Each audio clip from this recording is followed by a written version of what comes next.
it's the turn of the men, the Diamond Challenge Sculls. Harding of Australia and Liu of China. Punchier, noisier start, maybe slightly less elegant, Catherine?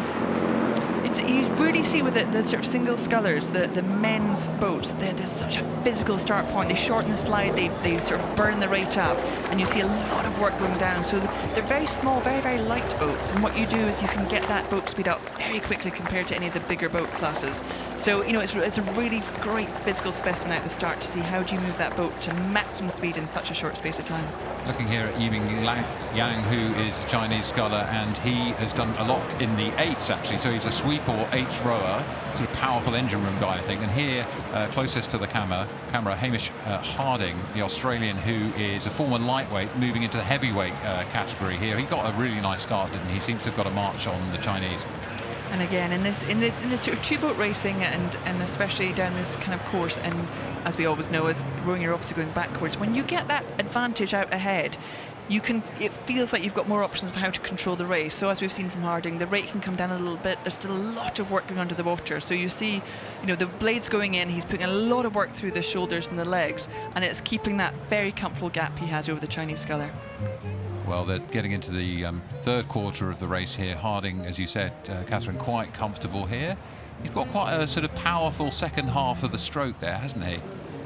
Yeah, I think you can almost see it. You know, ideally, you don't see much in the upper body, and especially through the shoulders. And he's got a really nice low connection, but you can see the work coming in. You can see that even with this gap, even with this margin, he's still making sure he's keeping that distance that feels a bit more comfortable by putting a lot of work through the water.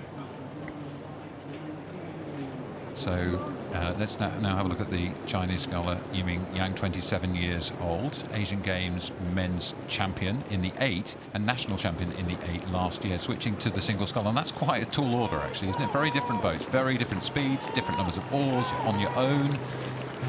Yeah, I wouldn't fancy that. There's still time, Matt, there's still time.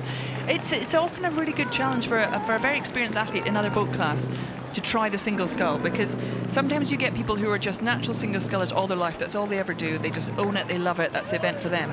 Other people move across into it almost as a physical, as a psychological test of, when it's just down to me, how am I going to be? And it's a great opportunity to take it on, especially on this course where it's even more, you know, it's often the isolated event when it's even 6 boats across, but when you're one-on-one, then that's a real good test for each individual. Well, I guess you're right. When you have a long career, and you had a particularly long and successful career, you need fresh challenges, I guess, to keep you going. Different crews, different combinations. Did you find that you rose each time you had a new challenge ahead of you like that?